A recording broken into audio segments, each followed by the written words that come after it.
Hi, welcome to the March edition of Fireground Strategies and every other stuff from the street. We've shortened the name lately. It seems to be just Fireground Strategies now, but that's okay. First of all, I can't believe it's March already, and I see inklings of spring outside. Maybe the snow will melt this week. Hopefully, I'm getting really tired of it. 27 inches and then 12 inches on top of it. It just never ended. We'll talk a little about that later. But I want to talk about this is only March. And in residential fires this year, we've lost 358 civilians.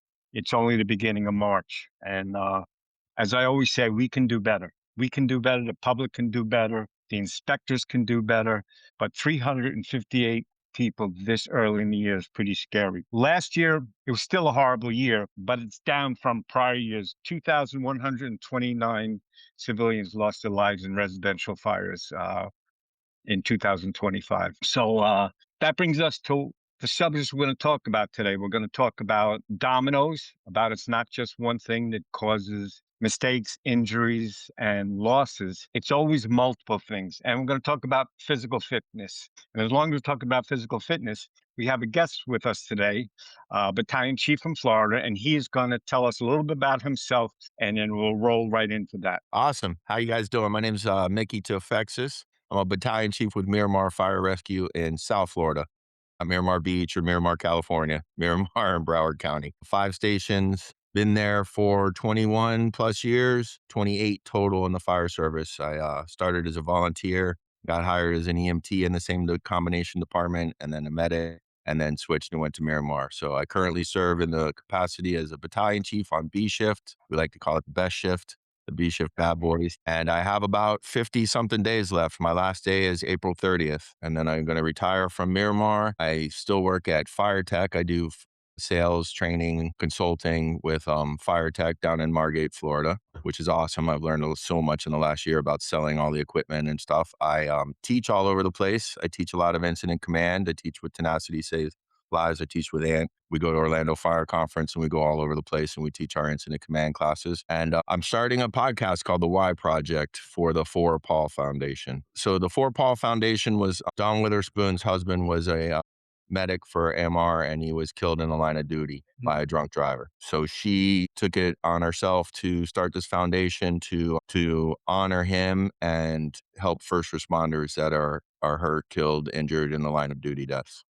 In that, their mission is to support, honor, and educate first responders. Kind of started with EMS because her husband was paramedic, but it's all first responders now. Including dispatchers, EMS, fighters. We give away a bunch of scholarships. I just put something on my Instagram today for the Strike a Box scholarships, which we get. I'm not sure how many, but I think it's up to around 12 or 14 scholarships. We give some local and then some nationally scholarships. She goes around when there's a line of duty deaths and takes care of the family. They give a support box for the children, including a book and bears, and they're there for the spouses and they have counseling and mental health and all kinds of stuff. Everything pretty much for first responders. I was a local Fools president here in South Florida Fools. That's how I met Dawn, and she really helped me. She was instrumental in resurrecting the South Florida Fools chapter and getting us involved in the scholarships and helping us getting our 501c3 back up and running and all these things. So she asked me to do her podcast for her, and we're going to call it the Why Project. If you Google that, can you find it? If we put in the Well, Y Project? I'm just starting it. Right now, I have Okay. Instagram. The Y Project 911 is what it's going to be called. If you go on my Instagram, the Y Project Okay. 911. We're probably going to film the first one next week with Joe Minahan from Boston. I think you knows Joe. The May Day, preparing for the May Day is his class. 25-year battalion chief. We're going to start with him, and then we're going to go from there. I think we're going to be. I'm not sure which program we're going to get. I like this one today. I might use this one. Actually, easy to work, easy to set up. It's called StreamYard. You Google them, and it's very easy to step into it. Yeah. If we can do It's it, it's easy. Yeah, exactly. If it's firefighter proof, I could do it. Then well. we'll be on Spotify and YouTube and probably Apple Podcasts. Now, this project, is this a Florida only or is this national? No, it's going to be national. Like I said, she gives scholarships and line of duty death support to people nationally. So we really want to make it national, not just a South Florida podcast. Obviously, I know a lot of people in South Florida, but I really want to try and get guests from all over. Like my second guest, I'm going to get HD the Voice, Ewan Riggs, who's the voice of the Firefighter Challenge. If you have ever met him, he's a phenomenal person. He really gets the athletes pumped up and keeps us going. He has started not being around firemen and then morphed into just loving being a part of the Firefighter Challenge. And when you hear him talk about it, it's great. And he talks about the grit and the resilience and the fitness and everything going into being a firefighter, because there's not the Firefighter Challenge is awesome. If you ever go see it, there's people that are doing it in a minute and 16 seconds. But there's also Yeah. there's also the volunteer from South Dakota that's doing it in his regular gear, still has tools in his pockets, that completing it in 6 minutes, and it's the best time of his life. So he sees all that and he sees all the work that goes into doing something like that on your own dime and your own time. So he's going to That's be really phenomenal. I cool, can't man. wait. I've seen you do that, and, like yeah, so how old are you now, man? I'm 55. I'll be 56 in a couple Look at months. that. God bless you, and he still does the firefighter fitness challenge, so, there's hope for us all, 'cause I saw you do it, and you're definitely not the smallest guy there, and, Yeah, definitely not. no, no, but, just on tenacity, right? Tenacity saves lives, tenacity also just gets you through the firefighter challenge, and, that's what you have to do, man. I gotta say, when I saw you down at FDIC there, I was so impressed, man. I was like, "Holy God, look at this friggin' old guy." You know what's funny All about it, that. Anthony? I didn't start till I was 52. Most of these Right, guys that right. are my age that are still competing, they were doing it in their 20s. I never did it until I was 52 years old. My firefighter said, "We wanna start a team," and, asked me to kinda liaison between downstairs and upstairs. I went upstairs, got him some support, built him the props because we don't have a training tower in Miramar, and, next thing I know, I'm working out with them, and they're like, "Chief, there's an over 50 division." Here I am. Yeah, yeah. Right, Here right. I am, What still running. are you doing FDIC this year? I'm going to FDIC. I'm on the fence on whether I'm gonna compete because 'cause I'm going with fire tech, so I have to, go to classes and meetings and stuff. So last year, I dragged my gear all the way up there. I ran one time, and then I couldn't do tandems and relays and all that, so we'll see. No, okay. Well, What's good luck, man. We'll see you there. I'm gonna go April 3rd up to, Seminole County, Florida. There's a special event, and then August 22nd is the big one for us. That's the Southeast Regionals. That's my division, and that's gonna be here at Deerfield Beach on the beach. That's gonna be a fun one. nice? That's Yeah. cool. It That's used to really be at Deerfield on ESPN. It used to be on ESPN back in the day, so it's kinda bringing it back to its roots. It's gonna be fun. nice. That's great. What's the oldest person that you know of that's competed in this? When I think it was the first time up in, Treasure Coast in St. Lucie there, I saw a 70-something-year-old person complete it. I don't remember how old he was exactly, but he was in his 70s. Was it Gustin? No, it wasn't Gus. It wasn't Uh, Gus. God bless his soul. I wish I Uh, remembered the gentleman's name, but it was amazing. I mean, he finished it in, like, 6, 7 minutes, but he finished it, and it was wow. amazing. Speaking of Gustin, we're coming up on the anniversary of his Mhm. death. Yeah. For me, that was pretty traumatic, and I know for most of the fire service. I think all fire instructors should take note of the how he lived his life as an instructor. I remember I was teaching in Louisiana in Baton Rouge, and Bill's in the third row, and I'm like, "Oh God, this is just what I need." He's sitting there taking notes. Jim Duffy from Connecticut and Bill Gustin is sitting in my class taking notes. As soon as the class was over, he sat me right down and we went over the stuff I said, and he gave me suggestions, and he applauded me because I was talking about a properly placed hose line saves more lives than any truckie in the country, you know. And he goes, because he's always been an engine guy, and he says Yeah. more people need to talk like that. But he never stopped learning. It's unfortunate. That we lost him and whatever demons he was dealing with. But he gave his all to us, and I am personally grateful for that. So, Bill Gustin, wherever you are, thank you very much. Yeah, RIP, brother. He was very good to me. Like I told you, I was the Fools president. We started COVID shut us down. We started the Fools chapter back up, and COVID shut us down. And he taught the very first class as soon as we could. He came in and did a class, and he was always there for me. I got to tell you a good Bill Gustin story. Every time I call him, he goes, "Who's this?" And I'm like, "Bill, it's Mickey." He's like, "Mickey from Miramar." I'm like, "Yeah, Bill, it's Mickey from Miramar." He goes, "What do you want?" I'm like, well, I'm doing a class. I'm doing a class for Bull, and I'm going to do it in Miami-Dade. Can you teach a class for me? He's like, let me check my calendar. He looks. He goes, I got a date with Pamela Anderson that day, but I guess I can cancel it for you. Every time. Every time. Shit. Oh, Every yeah, time. he was great. He was irreverent. I mean, he was funny. He always like he was truthful, you know. Yeah, and he would always pronounce my name based on where we were. I was either Avillo or Avillo. Yeah, and say, "Let's see, where are we?" He'd look at his phone. He goes, "Oh, okay. Well, you're Avillo here." You know, so Yeah. he says, "But when I get you back down in Florida, it's going to be Avillo, and everybody's going to know." He was, and he was Yeah, I great. was always Mickey from Miramar every time he saw me. Yeah. Mickey from Well, he always had names for everybody. He always had names for everybody. I just did a class December with him right before, and I wish I wish I would have sat with him a little more. Yeah, well, Unfortunately, you never know. You never never know. Oh, know. carry him with you when you do your classes. Remember how he reached out and connected with everyone sitting in that room. Oh, He didn't 100%. care if you were on the job 2 weeks or volunteer in a 12-man department. He would sit and talk to you and ask your thoughts and ideas, or you were big city chief in Chicago or New York. So that same Fools class, Duffy, we were there and we're doing the class. And then fast forward a couple years, I get made a battalion chief, or maybe a year later, I get made a battalion chief. And of course, me being a black cloud, like 3 days later, I catch a fire, right? And we get a call. It's midnight. It's cold. Cold for us. It's like 30 degrees out. Yeah.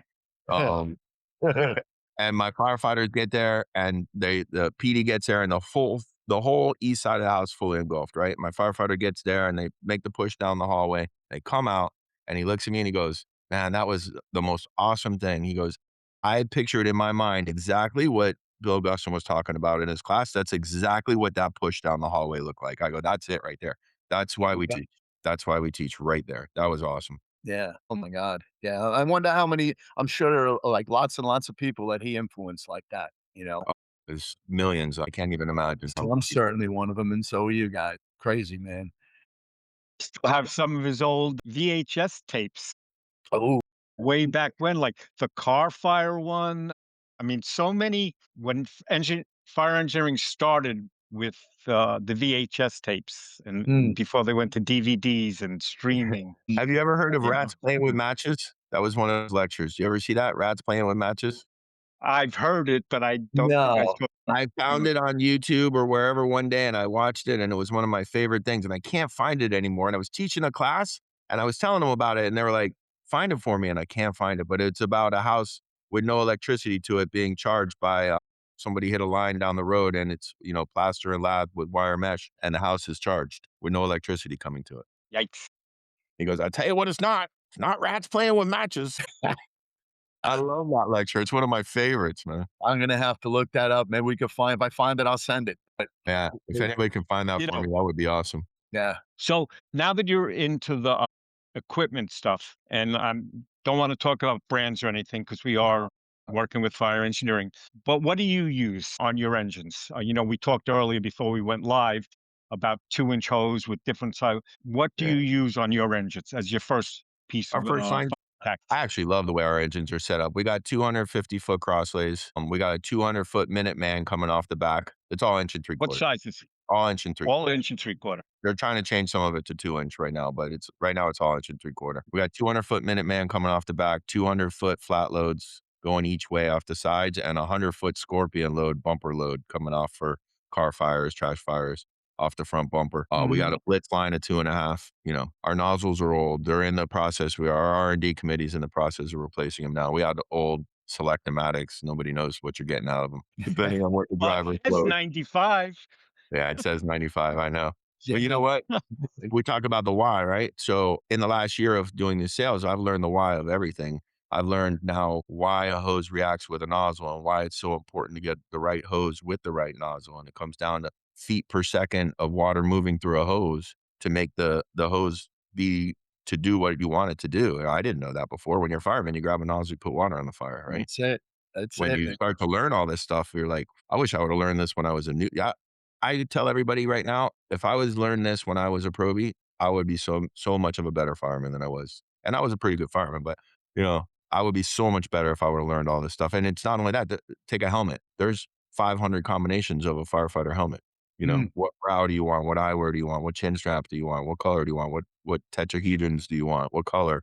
You know, bunker gear. You have to get the THL and the TPP numbers right, the thermal heat loss versus the thermal protection numbers right. If they're off and they don't work, the gear is going to be bad. oh Yep. shit.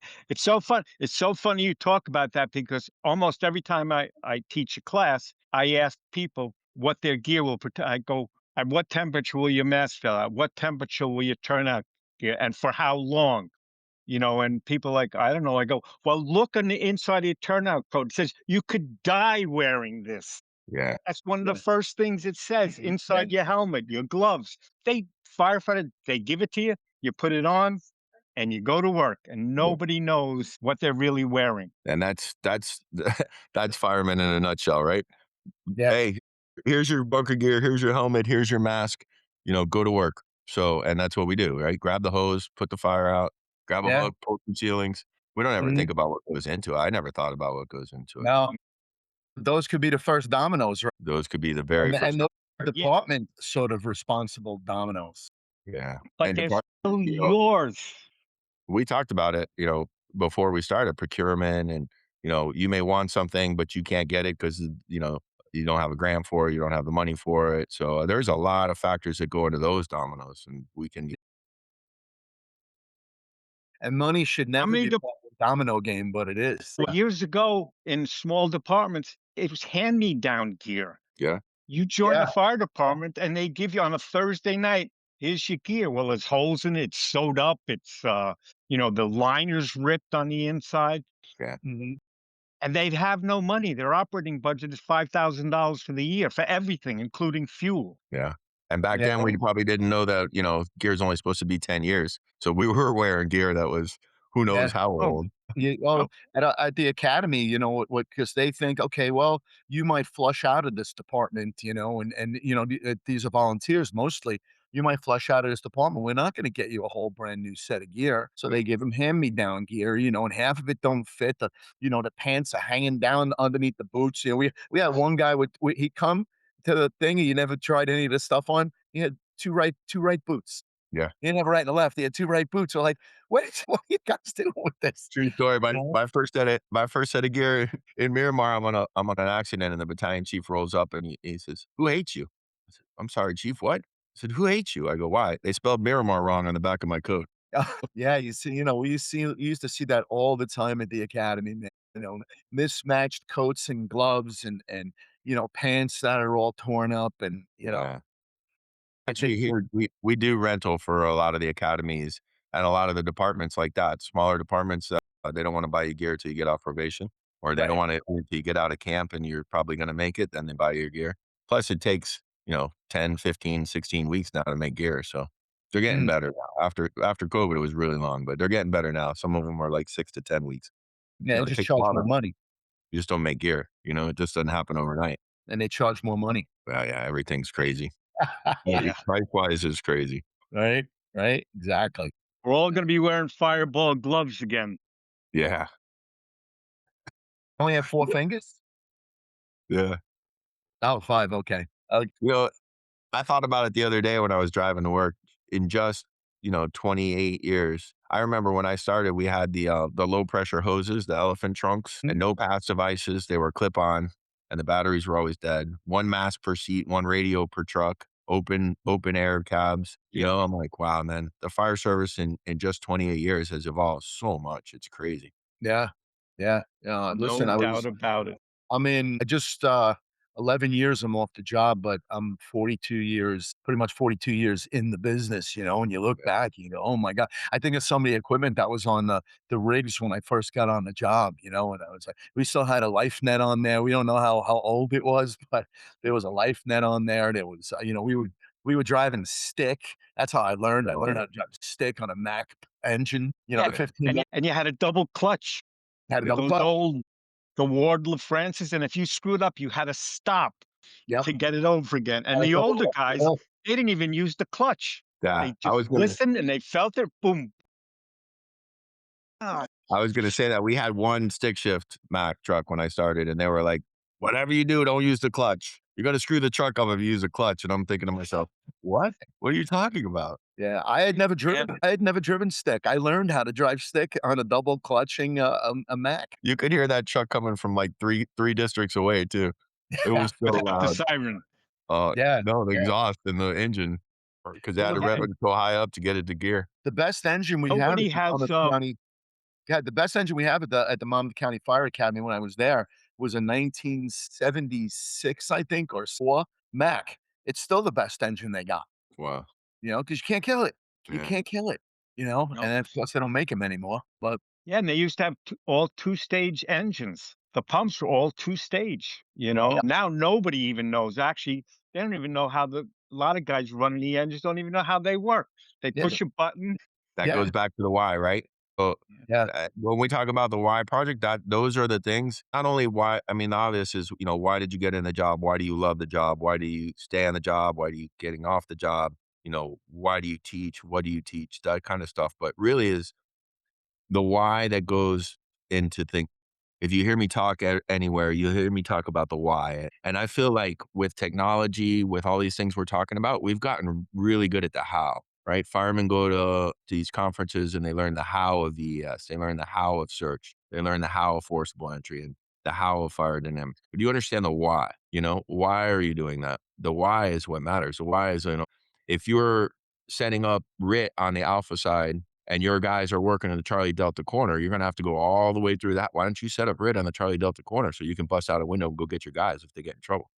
That's mm, the why. You know what I that's the mean? crux. Yeah, that for me, that's the why. And I don't feel like I had a shooting the other day and the crew popped the chest. So I grabbed coffee the next shift and I came in and I said, hey, why'd you pop the chest? They're like, Chief, it worked, man. The guy improved right away. He was crashing on us. I go, I understand that, but why'd you put a hole in the chest? There was already a hole in the chest. You sealed it up. Why didn't you just open up the dressing and let the air out? They were like, oh, is that some old school stuff? I'm like, that's the why, That's that's the the why. why. Shit, So, man, that's pretty cool stuff, and I guess that your podcast will be sort of all focused around that. No, it's exactly. crazy though how many guys can't answer the why. Yeah. I don't know. I That's how really we think, always did it. yeah.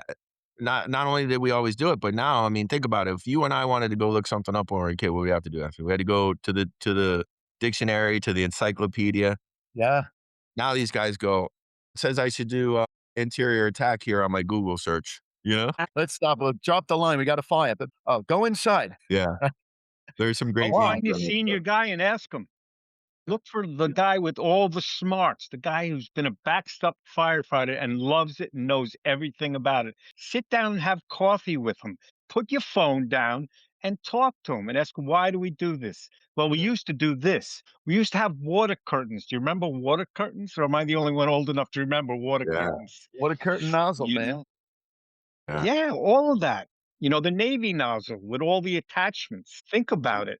But you actually the why is the fun part, especially as you get older, and especially when you're the guy in the car in front of the building. Yeah. We always cut the roof. Why do we always cut the roof? The fire's not in the attic. It's probably clear in the attic, and you're cutting the roof. Because that's what we do. But why? Where do you put the hole? Do we need a hole? I've had arguments with people. Oh, we're setting up to cut the roof. I go, no, look at the engine company stalled at the front door. Go help them. Yeah. You know, don't Yeah. worry about getting ready for the roof. The fire's on the first floor. Yeah. It's again, we do things automatically, although that's getting better. But the damn phone, yes, you can find out anything. But if you stand in front of a burning building, go, okay, we got a problem. Yeah. But you know what? You said it perfect. We do things automatically, right? So we do things because we went to minimum standards. And minimum standards, what'd you do? You took your hose to the alpha side of the structure. You found the fire. You did a search from the alpha side of the structure. Hose team went right. The search team went left, right? So we go to these classes and what do? We take a hose to the alpha side of the structure, right? Why are we doing what we're doing? I mean, you guys were taught to hook ceilings, right? If you couldn't find the fire, you hook ceilings before you advance your hose line, right? They don't do that anymore. They don't do that anymore. And we have ticks now. You don't even have to hook ceilings. You could use a tick and go, it's 100, 200, 500. There's the fire, boys, Um, Right. Then you hook the ceiling. and then you hook the ceiling, right? But, I One had of a those nights. fire recently and there's white smoke blowing out of the Alpha Bravo corner and there's heavy black smoke coming out of the Charlie Delta corner. Where do you think my guys went? Right for the Charlie Delta corner, right? They were Mhm. right for the Charlie Delta corner and you hear them on the radio. I can't find the fire. I can't find the fire. I can't find the fire. Fire was in the Alpha Delta corner. My quint guy came up and he dropped his New York hook on the roof. And as soon as he dropped the hook, it self vented and there's the fire, boys. Right? Yikes. Why do we go past the fire without hooking ceilings or using a tick? Especially if you got 2 points like that and you're not sure where it's at. Why aren't you hooking ceilings on your way in? Those are the whys that, and we talk about experience going to the senior man, right? So our senior men are not that old. We're going through people now. Everybody's getting large retirement groups. We're probably in Miramar 80% under 10 years. Wow. 80% under 10 Wow. years. I'm retiring. The two other senior guys are retiring. They're going to have 5 brand new battalion chiefs because we're going to 2472s. So we're going to have 5 brand new battalion chiefs and, one kind of senior battalion chief and the other two are pretty new themselves. So we're going to have all new battalion chiefs teaching all new company officers, teaching all new firefighters. Where is that senior man? Where is that leadership? Where is that why? You know? Yeah. That's where you gotta have a solid training program that, you've been using, it's proven for a long time so that they don't have to reinvent the wheel in a lot of ways, And we did interesting because every, like, 10 to 12 years, the department will turn over, Yeah. we just we had turned over in North Hudson.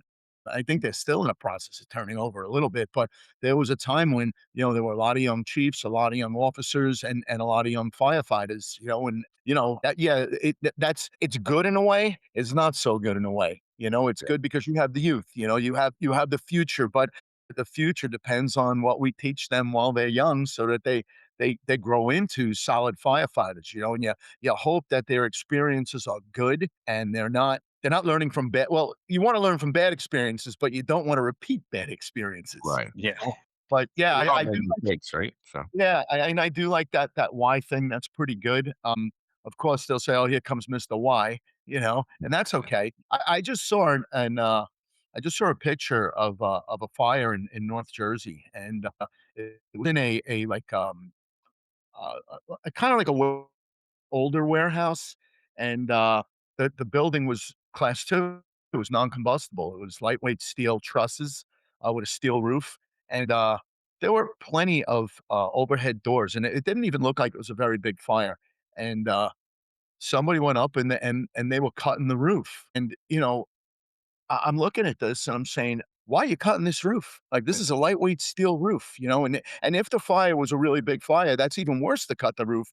The other end of it is, it didn't appear that it was a really big fire. There was a lot of smoke coming out of the doorways, which I thought was sufficient, but, why? Why are you cutting that roof? Why are you not paying attention to the dangers that, that lightweight steel truss, you know, uh puts us in, and I was stunned that when I saw this because I thought that, I thought that the fire service is starting to know, but especially since we have trust signs in New Jersey, and there had to clearly be a trust sign on this building, and you're cutting a roof, in a trust building, listen, I don't know, I don't I couldn't figure out the why in my own head, yeah. except that what we I could tell you the why right now because that's what they always do. yeah, That's what they always do. That's their why. We cut the roof. yeah, Me what's really Mongo, me cut interesting. roof. You know what I mean? That's what we do. We Yeah, have to yeah, be me cut smarter roof. and more intelligent. We do. We have Yeah, to, as a fire service, we're going to talk about dominoes and leading, going Yeah. down those mhm, roads.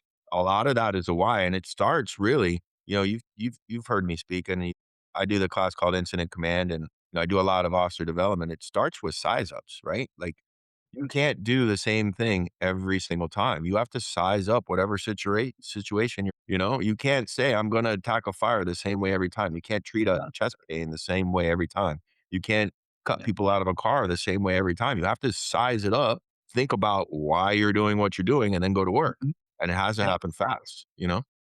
every time SOP you 102.3 says second due truck goes to the roof. That's what Yeah. it says in our SOP. So that's what I'm going mhm, to do because I got promoted to lieutenant last week and Yep. I'm the going to do question what the book says to do. is Yep. that a residential SOP or is it a commercial Oh, SOP? yeah. Because that's a And do really you have a important thing that difference? a lot of departments don't have, in fact, in North Hudson, I don't think our SOPs are basically residential structures. I mean, we don't have, two-story frames and all that. We have multiple dwellings, apartment buildings. So ours is sort of based on that, but they're not necessarily based on like a warehouse, these low frequency, high risk. You get these fires in these warehouses, and we never save these things. It's even like when you're dealing with these big ground scrapers now. The with the trust construction, we never save them. McMansions, we never save them. But you Yeah. can't fight the fires the same way there. And why? Because firefighters get killed that way. But you got to go deeper. You got to explain building construction. You got to explain fire dynamics. You got to explain the nuances of the construction where you have voids and everything else. And it's not like you said, Mick. It's not all black and white, man. It's lots of gray. Could you do this again? I kind of didn't understand it all. You know what? In my class, I teach it's called hands-on incident command, right? So it's not just incident command where I sit in front of you, tell you how great I am. I tell you all the stuff that I've screwed up and how to make it, Yeah, how not to do the things I've done, right? Always. And a lot always. of that stuff, it is just that. Like, in South Florida, we cut our teeth on 1,600 foot single family, single story residential structures. We're good at it. Mhm, We put them out.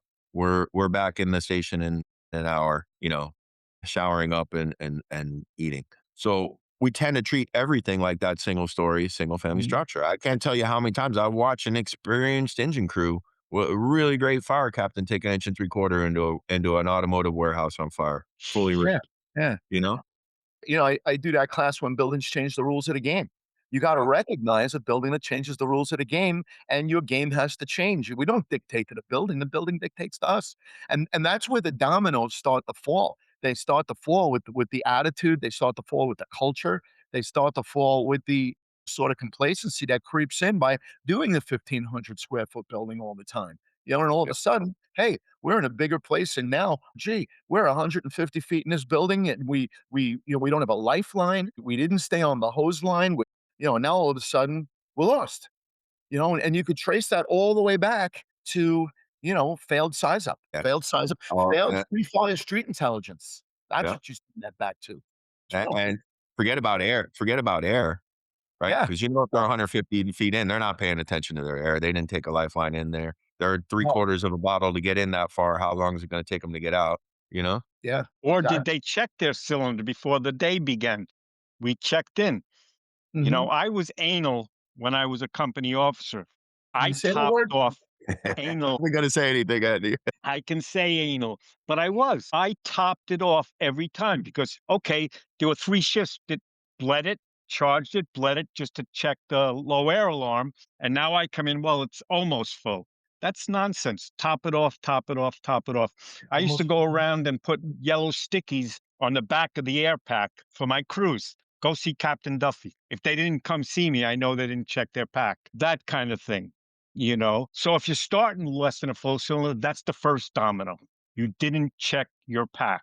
And then you went into the warehouse and you were thinking you were going into a private dwelling with an inch and three quarter. And now you stretch, like Chief Avillo said, 150 feet into building, you haven't found the fire yet, and you're working your ass off, and you suck if you're not in shape like you are, Chief. But there are guys on your crews that aren't as good shape as you are. So now if you bring the least common denominator, he sucked his bottle down in that 150 feet. Those Yeah. are another domino. Yeah. There's so many. Well, the first domino begins just like you said, they didn't check the pack, and, like, this is now a culture thing, that they walk into the kitchen first, get stuck in there for 45 minutes, and they don't do anything at that point. Then you get to run 15 minutes into the 45-minute, coffee clutch in the kitchen, and now nothing's been checked. We don't know what's happening, up here now, especially where you are, Duff, and where I am right now, you can have ice, in the hose line behind the nozzle.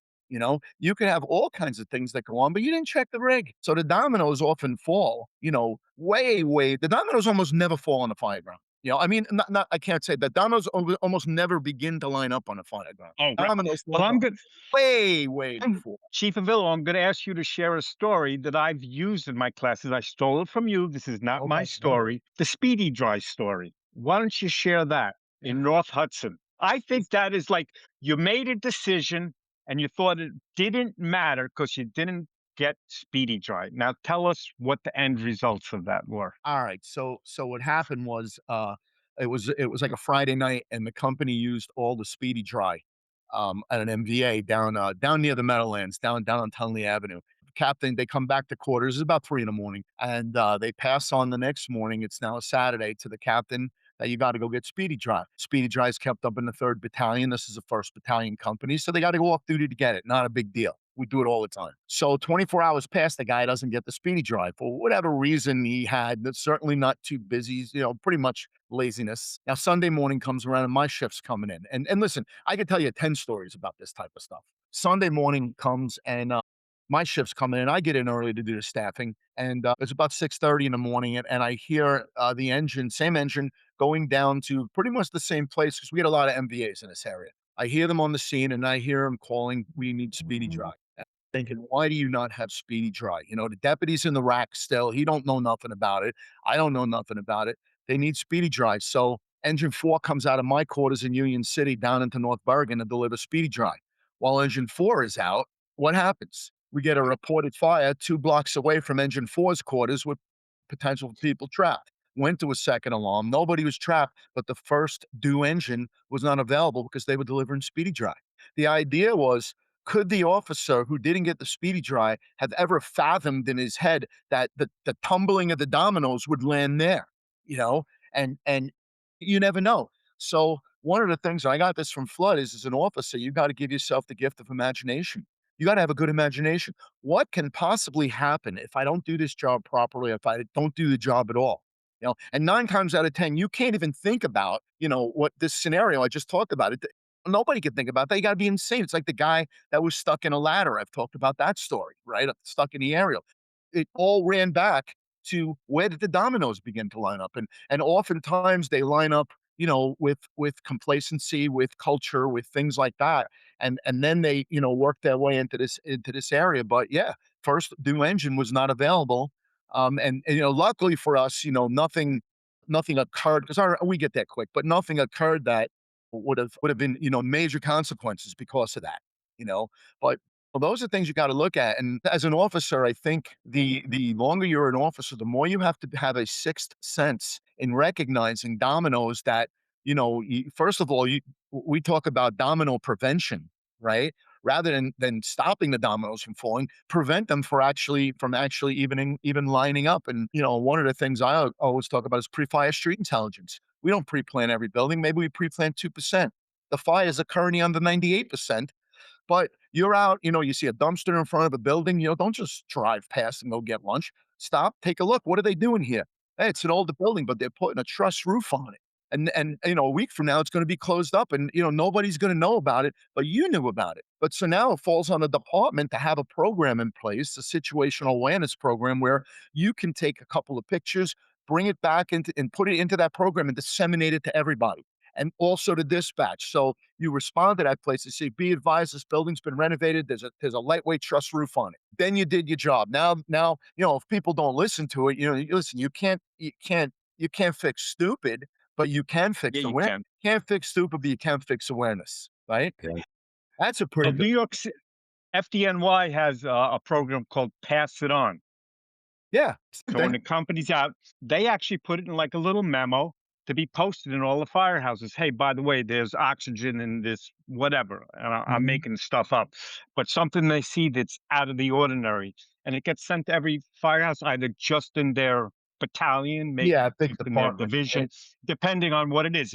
If you're talking about row frames in Brooklyn, it doesn't need to go to Manhattan. But your speedy dry scenario, what was the first domino? The first domino was that there wasn't speedy dry in every firehouse. Do you know what I mean? That's the first one. Then the Mhm, laziness, then passing it down the road or passing the buck. So again, you could never foresee not having speedy dry in the firehouse could cause the chain of events that mhm. happened. I remember one incident, well, I got to be careful again, where someone pulls up.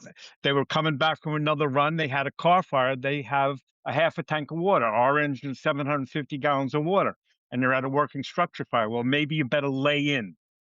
An ARC job SOP is first in attacks the fire, second due engine will do water supply. So if you have a half a tank of water, maybe you can, or at least dropping a dry line at a hydrant so second due can do it quicker.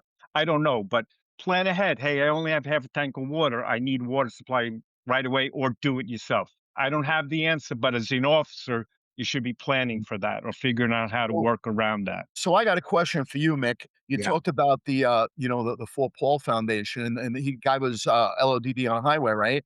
You guys I get a don't lot know. It might on have been a what? speeding road. I'm not sure where. Okay, but you guys probably get more of that down there than maybe, everybody except California probably too. You got all those highways and you guys had big issues. What dominoes have you seen? Because I know that you've dealt yeah, here's my hands going.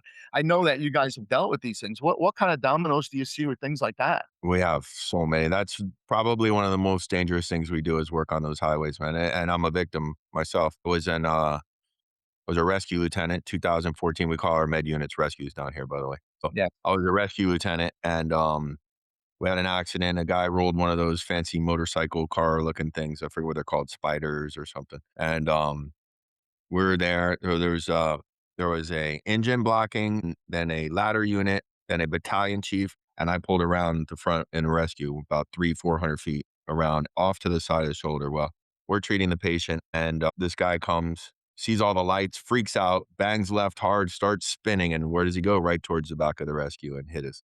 So I was down like this trying to listen to the patient, and my neck snapped, and 4, 5, and 6 are herniated in my neck since. Ugh. You know, what are the dominoes there, though? We did everything right. We had all the blocking units. We had Yeah. everything.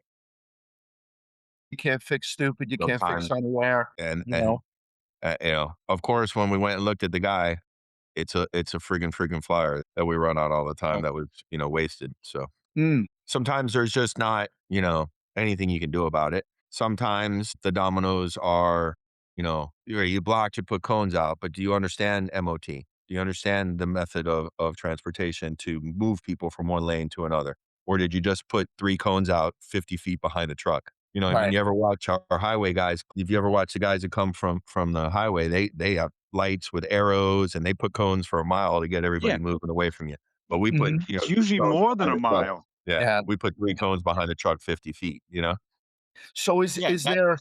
there common policy among a lot of Oh yeah. departments with that? Or your department obviously must have a policy. I know, like Orlando does because I was talking to Walter about all this stuff, Yeah. Walter Lewis, and so you guys have policies, but most departments have the same policies as I know, like you guys do mutual aid and all that stuff, Yeah. and We do now because everybody's realized that it's dangerous. So automatic dispatch is the 2 units, the engine and the rescue that are going to the accident, and then a 3rd unit for blocking. Chief Avillo, there's actually a standard. It's called the Municipal Uniform Traffic Control that Yeah. everybody who works on the highway should be using. But a lot of those things take too long to set up when you're there on an emergency scene, a bad rollover or right. extrication. But we're supposed to follow the same standards that the highway workers are.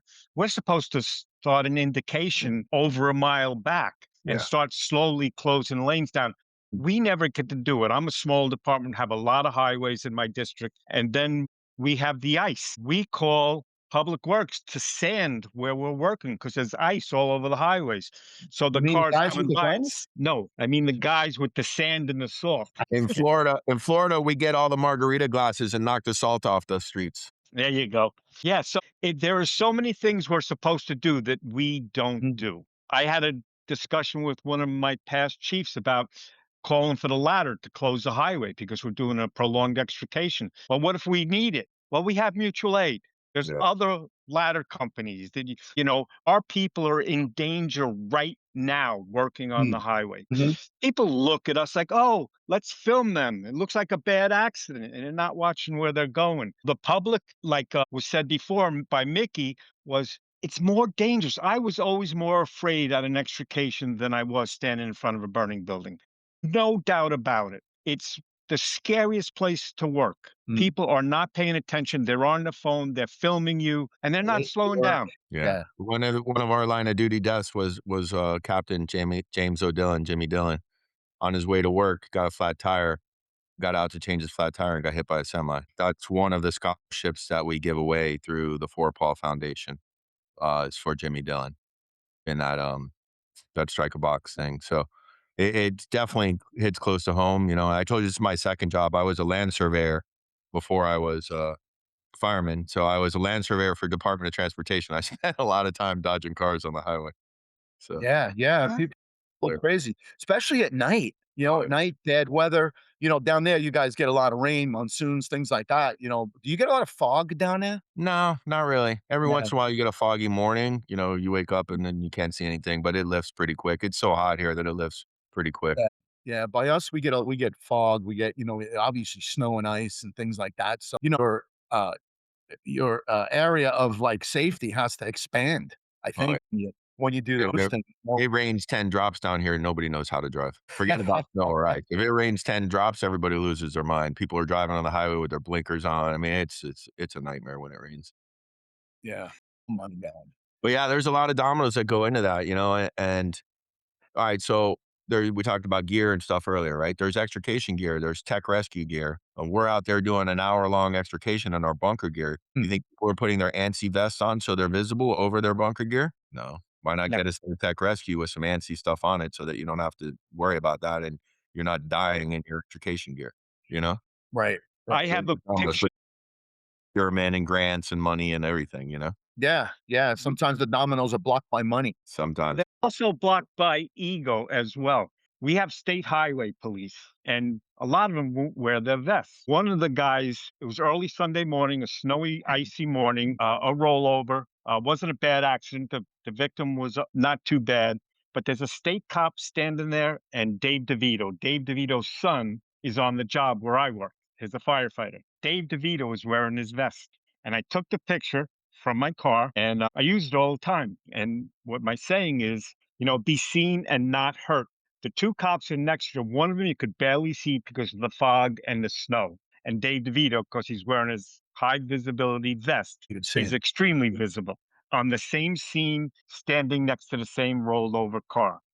Be seen, make yourself visible. It doesn't mean they're not going to get hit, but do what you can. Block the roads.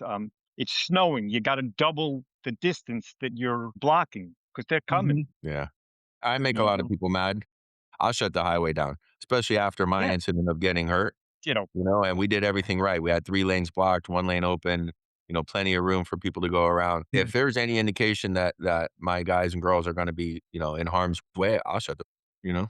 Yeah. let me ask And you it a question. Do all your battalion chiefs wear their turnout gear on calls? You're gonna get me in trouble. Nope, don't even answer. I'm gonna saying You're gonna I'm get gonna can tell you you. ask me that in 54 days? Okay, so let's say There's lots of it's whys there. Oh, there's a lot to 100 why. degrees. I'll be honest with you. No, no. Okay. No. So let's be in Southern Florida on a hot afternoon. Your guys are at a working fire, and you're out in the street with a bell cap on and your bunker pants, maybe not even your bunker pants, running the incident. Your guys are dying. They're inside that building. If I'm wearing turnout gear, I'm going to recognize the heat's affecting me. I got to get more. I need more resources because these guys are dying. It's 100 degrees out and they're at a working fire. Agreed. Okay. Agreed 100% Duff. I went into a fire as a rescue lieutenant. So I went into a fire first due. It was 112 degrees before we went in. The thing was lit, sealed up. They had plywood over burglar bars. I mean, it was just it was an angry fire. There was fire. At one point, I looked around and everything was on fire and there was no smoke. Like, it was like a movie set. And I looked at the guys. I'm like, we got to get out of here. Plus, they put tarps on the roof because it was after a hurricane and they held them down with and in the attic. They put tarps on the roof and the attic and held them down with tires on rims. So they started exploding over our heads. But we never called a second alarm, guys. We were out there. It's 112 degrees, July something, July 2nd, I think. It's 12:30. We just got done eating lunch. We get this fire and it's 3 blocks from the firehouse. And they never called a second alarm. I remember laying in the median and the fire chief walking by and putting a cheeseburger in my mouth. And it was the best. I was getting eaten by red ants and I didn't even care. I was eating that cheeseburger. Um, you know? Um, Oh my and in the God. and in the post-incident analysis, you know what they told us? The chief that never puts his gear on told us, "You guys gotta be in better shape. Yeah. You don't Yeah. need a second alarm for a single family structure." When you listen to me speak, first of all, I get a fire in South Florida and it's not wintertime. When it's remotely hot, I ask for 2 extra engines in a rescue. I'll tell you why, because I know I'm gonna put all my first 2 crews to work.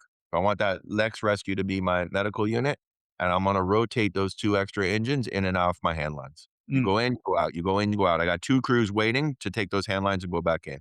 If you drop 1 line, you always drop 2. So, Mhm. I know that I'm gonna have those people backed up to get those hand lines.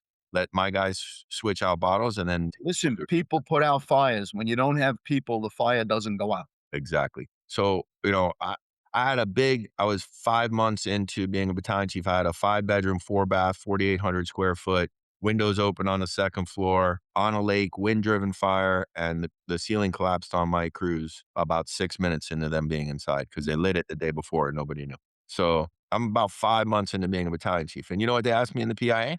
Why'd you call a second alarm so fast? I'm like, did you see the size of these houses? Like, why are we sending a residential response to this? First of all, we sent a commercial response to a Chick-fil-A. We sent a residential response to this house that's friggin' monstrous, Yeah, right? But that even I was driving into the complex. I'm like striking a second alarm yeah, because of that the size of the structure. yeah, And I get there's your laughed at. phenomenon, right? But now it's the culture. Now it's the culture that people are more aggressive in calling, sizing up, knowing the why. I'm gonna need people. I don't care. So we called a second alarm on a 1,500 square foot house. Who cares? How many Maydays Send happen them all back. over the country on a 1,500 square foot house? A lot. Orlando had Yeah, one like a year yeah, or you two. can always send them back. You Yeah. can always send them back. And like Walt Lewis says, if they come in towards you, they can cover your houses because your houses are all vacant because they're all at the Mhm. fire. Yeah, Right. So even if you yeah, don't need them, they can go sit at your house and stage. So absolutely. And listen, like how many times, and you don't do any medical, so you're not going to understand this, but Duffel, how many what? times We you don't do go any that. What? medical, but how many times you go like on an accident and what do you hear, Duff? You hear, send me another rescue. Send me another rescue. I got 8 patients. Send me another rescue. I'm going to need another agent. What if you just called a level 1 MCI right off the bat? You're going to get Yes. everything you need. That's Yep. the why. And Yep. help, command help you're gonna get too. You're gonna get a triage person, you're gonna get all of that to make it happen. Exactly. It's so important to think ahead, and it's whether it's a fire or a medical, car accidents can multiply so fast. Yeah. Yeah, And, the secondary collisions, one fire. hitting your fire truck. Anything. Any incident can, Yeah, I was yeah. in, I was in the LA Fitness. I was in the LA Fitness down in Plantation. I don't know if you guys heard of that, but I was in the gym working out when it exploded. The pizza place next to us exploded. Somebody had turned the gas on, unbeknownst to anybody, it filled up, a light switch clicked or something clicked, and it blew Mhm. up. It leveled the whole plaza and knocked all the windows out. I was inside. I'm running around triaging people. It can happen that fast. We don't know when, why, where. Yeah. It's gonna happen. So Mm. you never know. You have to be ready, and the first responders have to be ready. You have to do size up.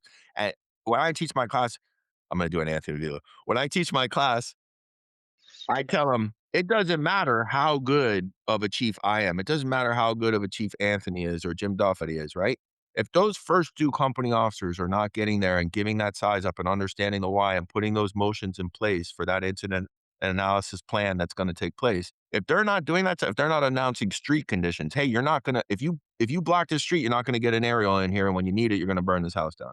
Right? If you're not paying attention to those things as that first due company officer, Mhm. if you're just wanting to do the what to take that line through the front door and be the hero and put the fire out, you're behind the 8 ball, and those are where the dominoes start to go. That first Mhm. due officer, whether it's a rescue lieutenant, whether it's a fire officer, whether it's a fire inspector, whoever's the first person on scene, you have to start calling those things out. And Yeah, if you know you have a water supply issue, you have an irregular structure, you have street conditions, you have all those things that is in Cole was wealth, right?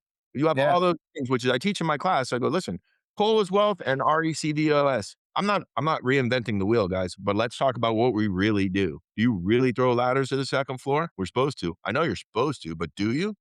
No. I'm like, all right, you got people searching, you got fire, you got anything on the second floor. How are they going to get out?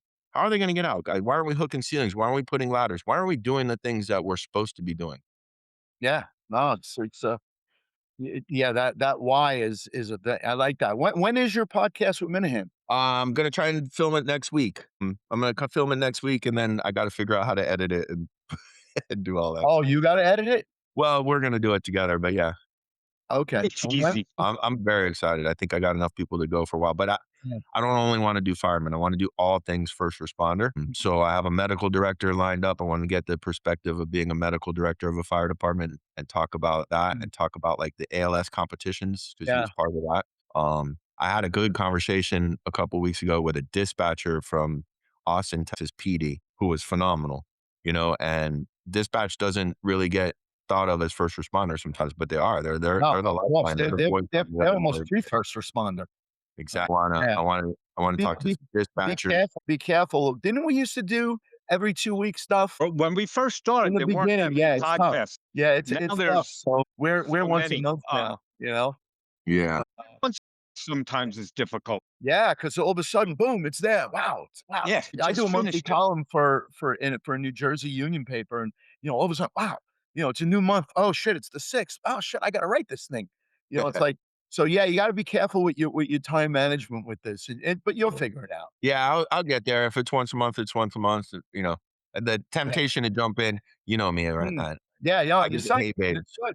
I get the hey Enthusiastic. babes. My wife hates the hey babes. "Hey, babe, I'm gonna go do this. Hey, babe, I'm gonna go do that." And I jump in feet first. Yep, there you go. Isn't that what we do? Uh, Yep.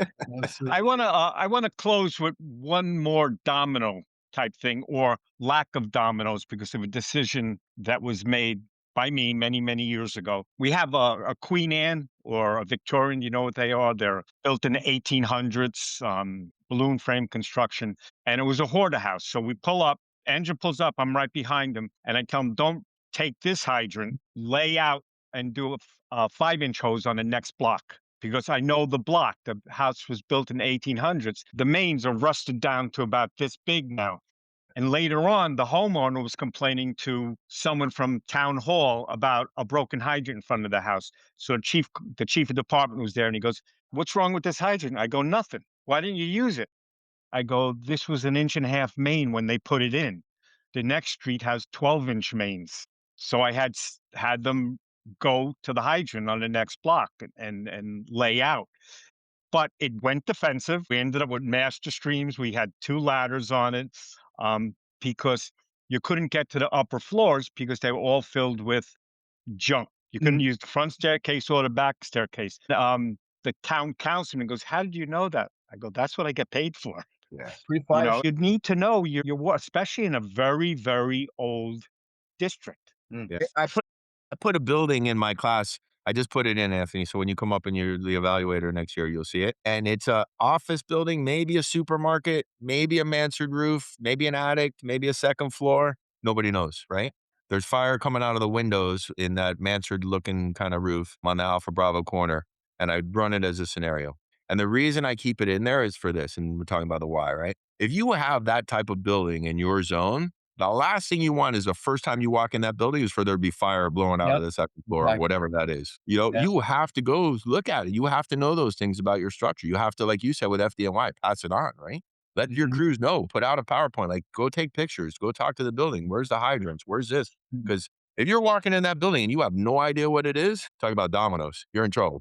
Yeah, Yeah. yeah, I do that in all my classes now. In the beginning, I talk about pre-fire street intelligence. So who's got a mechanism in place where if, you got a building like this, everybody knows about it, or is it just you and you're off tomorrow? And they get a job in here and somebody gets killed because of the information you knew about, but you have no ability to pass that on. Yeah, So some of that's the a first department few, or responsibility. some of the pre-fire programs that we use now. Before, you went out there with a wheel and a piece of paper, and it was just Mhm. for your ISO rating. But now they have technology, and you can put that stuff in there real time. You go run a Yeah, call, and you see a 150-pound propane tank in the backyard. You could put it into that computer program right yeah. now, and everybody can see it if you have the wherewithal to pull up that The program. problem you run into is people will say, "Well, they'll never do something like that. They're not gonna, it's not them, it's us. We are us. We are them. It's Yeah. your friggin' department. You want to put something in place that creates a better awareness of what you have in your jurisdiction, put it in place. I'm sure there'll be more people cheering you on and applauding that and then getting on board with it than people saying, 'What are you doing that for?'" Well, You you know know, what? Even if they don't cheer and applaud you, even if they make fun of you and talk crap at as a the kid, beginning. it doesn't matter because if you keep it up and it's the right thing, eventually it takes hold. I have a Exactly. thing in my class called in the hands-on incident command. It's a slide. It says culture will eat your strategy and tactics every day, and Mhm, it's from an mhm. anonymous Navy SEAL. And isn't that the truth, right? It doesn't matter what your SOP 9 says. Go cut the roof. If it's your culture to not get up there on that roof, you're not gonna get up there on that roof. If it's your culture to not do the right whys, you're not gonna do the right whys. You're gonna do your culture. So if you wanna make a difference in your department, we talked about the youth of these people. If you wanna make a difference in your department, do it. Change your culture. Do it and keep doing it. Keep filling your bottle every morning. And eventually everybody would be like, wow, Mickey fills his bottle every morning. I should fill my bottle. Make that the culture. Be Yeah. the example. And it doesn't matter what position you're in, from the firefighter probie to the chief. Be the Mhm. example of what you want that firefighter to look like and do. Cool. Good advice. It comes to the time where I'm going to ask you guys any summaries, any quick closing statements, because we've been recording over an hour. Mickey, Chief, tell us some kind of closing statement, because we went all over the place like we always do. And it seems like this hour goes by very fast. What would you like to leave our listeners with? Just what we were just talking about, I get asked a lot now about what do you guys think? What I think the difference in the generations of these young kids and us old firemen are. And I think it's that the why. I think that we've gotten really good at teaching everybody the how. And I applaud my guys, man. They're going. There's 20 of them at Orlando Fire Conference this week, taking all these classes. They're getting really good at the how. Let's explain to them the why. Let's pass on the why. People talk about legacy, like what do you want your legacy to be? And my legacy is I want the department to be better than I found it. If I did some of those things, I don't care if I'm known as this or remembered as that. Those that's history. Those are tales. My legacy is going to be like, what did I do to make that department better? And what did I do to make the fire service in general better? So even though I'm retiring from the fire department, I still plan to give a lot to the fire service through teaching and Yeah. this podcast and that stuff. So It's I, in your I hope blood. the Y Project 911 coming up soon next week with Joe Manahan from Boston FD. Make sure you do an email blast or a Instagram blast or a Facebook blast, however, to get it out there, because that really helps people come and find you. 100%. Yeah, listen, I'll go back to what I heard the first day I was on a job in 1984. Chief Flood said to me, when you leave here tomorrow, if this place ain't a little bit better, then you didn't do your job. He goes, just a little in some way, then you didn't do your job. I believed it then. I believe it now. It goes right back to what Mickey was saying about, you know what, leave it better than you found it. And recognize dominoes. Recognize them. It takes a while to figure that out. It takes some experience and things like that, lessons learned, but you know what? You need to recognize dominoes to be able to stop. Awesome. The only thing I'm going to add to both of your statements is look for the dominoes. Don't just passively say, well, that could go. Look for them when you show up. What could go wrong? All know Murphy's Law. If anything can go wrong, it will go wrong. But if you're running an incident, Murphy was an optimist. You need to look for what could go wrong. And everything may go perfect, could go wrong at this house. The Mhm. car in the garage of an attached frame building, the garage is attached to the house and what could go wrong? What can we do to prevent that from going wrong? It's Well, just starting to get so many things. What could go wrong? The pit bull in the backyard when you go through the gate, you know, that allows you to react to the what if. That allows you to stay 5 or 6 steps ahead of the fire. Yep. That's exactly and what whatever and else. that's your job as an incident commander. Fine. Yes. Well, thank you so much, everybody, for joining us today. I think was a great discussion. I think when it's released next Saturday, you'll love it. So, Chief Avillo, thank you. Mickey, thank you so much. Thanks, Mick. Thanks, Duff. Thank you guys for having me. I appreciate it. See you in the future.